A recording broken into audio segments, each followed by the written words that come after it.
तेरा वचन मेरे पाँवों के लिए दीपक है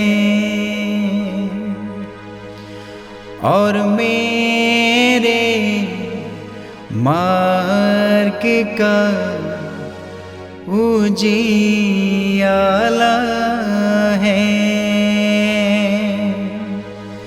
तेरा वचन मेरे पाँवों के लिए दीपक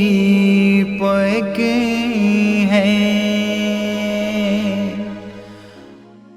पहला पाठ प्रज्ञा ग्रंथ अध्याय 1 पद संख्या 13 से 15, अध्याय 2 पद संख्या 23 से 24 तक। ईश्वर मृत्यु नहीं चाहता, वह प्राणियों की मृत्यु से प्रसन्न नहीं होता। उसने सब कुछ की सृष्टि इसलिए की है कि वह अस्तित्व में बना रहे। संसार में जो कुछ है वह लाभ ही के लिए है। उसमें कहीं भी घातक विष नहीं। मृत्यु पृथ्वी पर शासन नहीं करती, क्योंकि धर्माचरण करने वाला कभी नहीं मरेगा। ईश्वर ने मनुष्य को अमर बना दिया। उसने उसे अपना ही प्रतिरूप बनाया। शैतान की ईर्ष्या के कारण ही मृत्यु संसार में आई है। जो लोग शैतान का साथ देते हैं वे अवश्य ही मृत्यु के शिकार हो जाते हैं। ये प्रभु की वाणी है। ईश्वर को धन्यवाद।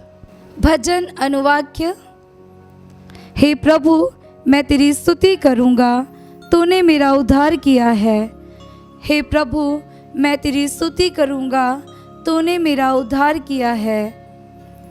हे प्रभु, मैं तेरी स्तुति करूँगा, तूने मेरा उद्धार किया है। तूने मेरे शत्रुओं को मुझ पर हंसने नहीं दिया। हे प्रभु, तूने मेरी आत्मा को अधोलोक से निकाला है। तूने मुझे मृत्यु से बचा लिया है। अनुवाक्य। हे प्रभु, मैं तेरी स्तुति करूँगा, तूने मेरा उद्धार किया है। प्रभु के भक्त उसके आदर में गीत गाएं और उसके पवित्र नाम की महिमा करें। उसका क्रोध क्षण भर का है, किंतु उसकी कृपा जीवन भर बनी रहती है। संध्या को भले ही रोना पड़े, किंतु प्रातःकाल आनंद ही आनंद होता है। अनुवाक्य। हे प्रभु, मैं तेरी स्तुति करूँगा, तूने मेरा उद्धार किया है। हे प्रभु, मेरी सुन, मुझ पर दया कर। हे प्रभु, मेरी सहायता कर। तूने मेरा शोक आनंद में बदल दिया है। हे प्रभु मेरे ईश्वर, मैं अनंत काल तक तेरी स्तुति करूँगा। अनुवाक्य। हे प्रभु, मैं तेरी स्तुति करूँगा, तूने मेरा उद्धार किया है। दूसरा पाठ कुरिन्थियों के नाम संत पौलुस का दूसरा पत्र अध्याय 8 पद संख्या 7, 9 तथा 13 से 15 तक। पाठ का मूल संदेश है, आप लोगों की समृद्धि दरिद्र भाइयों की तंगी दूर करती है। आप लोग हर बात में विश्वास, अभिव्यक्ति, ज्ञान, सब प्रकार की धर्म सेवा और हमारे प्रति प्रेम में बढ़े चढ़े हैं। इसलिए आप लोगों को इस परोपकार में भी बड़ी उदारता दिखानी चाहिए। आप लोग हमारे प्रभु यीशु मसीह की उदारता जानते हैं।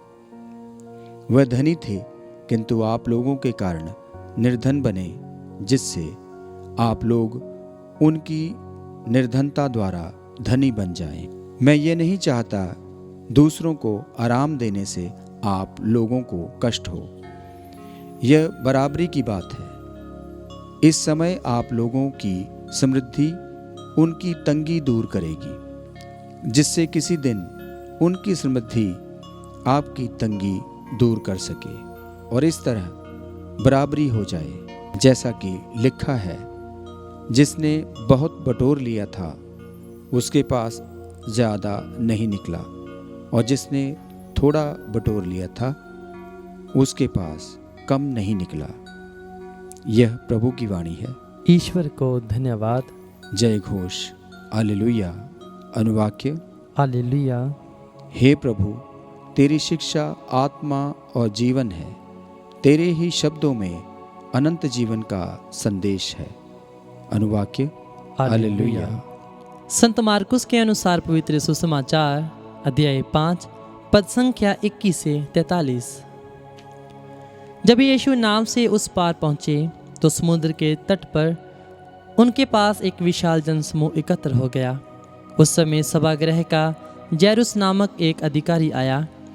यीशु को देखकर वह उनके चरणों पर गिर पड़ा और ये कहकर अनुनय विनय करने लगा, मेरी बेटी मरने पर है, आइए और उस पर हाथ रखिए, जिससे वह अच्छी हो जाए और जीवंत रह सके। यीशु उसके साथ चले। एक बड़ी भीड़ उनके पीछे हो ली और लोग चारों ओर से उन पर गिरे पड़ते थे। एक स्त्री 12 बरस से रक्तस्राव से पीड़ित थी। अनेकानेक वैद्यों ने इलाज के कारण उसे बहुत कष्ट सहना पड़ा था और अपना सब कुछ खर्च करने पर भी उसे कोई लाभ नहीं हुआ था, बल्कि वह और भी बीमार हो गई। उसने यीशु के विषय में सुना था और भीड़ में पीछे से आकर उनका कपड़ा छू लिया, क्योंकि वह मन ही मन कहती थी, यदि मैं उनका कपड़ा भर छूने पाऊँ तो अच्छी हो जाऊंगी। उसी क्षण उसका रक्तस्राव सूख गया और उसने अपने शरीर में अनुभव किया कि मेरा रोग दूर हो गया है।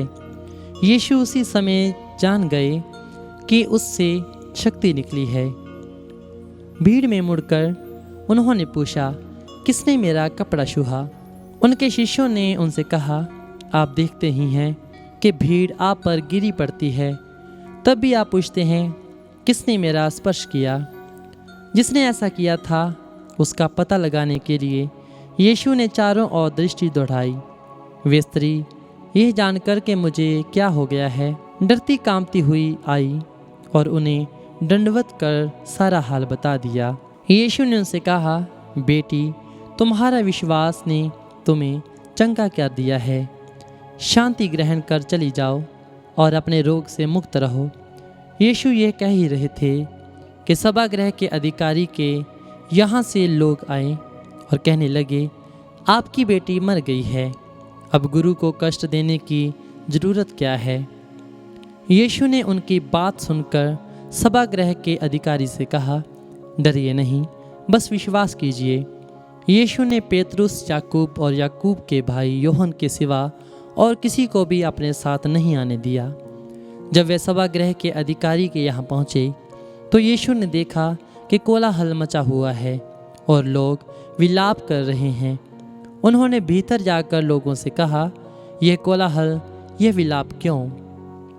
लड़की मरी नहीं है, सो रही है। इस पर वे उनकी हंसी उड़ाने लगे। यीशु ने सबको बाहर कर दिया और लड़की के माता पिता और अपने साथियों के साथ उस जगह आए जहाँ लड़की पड़ी हुई थी। उन्होंने लड़की का हाथ पकड़कर उससे कहा, तालिथा कुम, इसका अर्थ है, और लड़की, मैं तुमसे कहता हूँ, उठो। लड़की उसी क्षण उठ खड़ी हुई और चलने फिरने लगी। क्योंकि वह 12 बरस की थी, लोग बड़े अचंभे में पड़ गए। यीशु ने उन्हें बहुत समझाकर आदेश दिया कि यह बात कोई न जानने पाए और कहा कि लड़की को कुछ खाने को दो। यह प्रभु का पवित्र सुसमाचार है। ख्रीस्त की जय।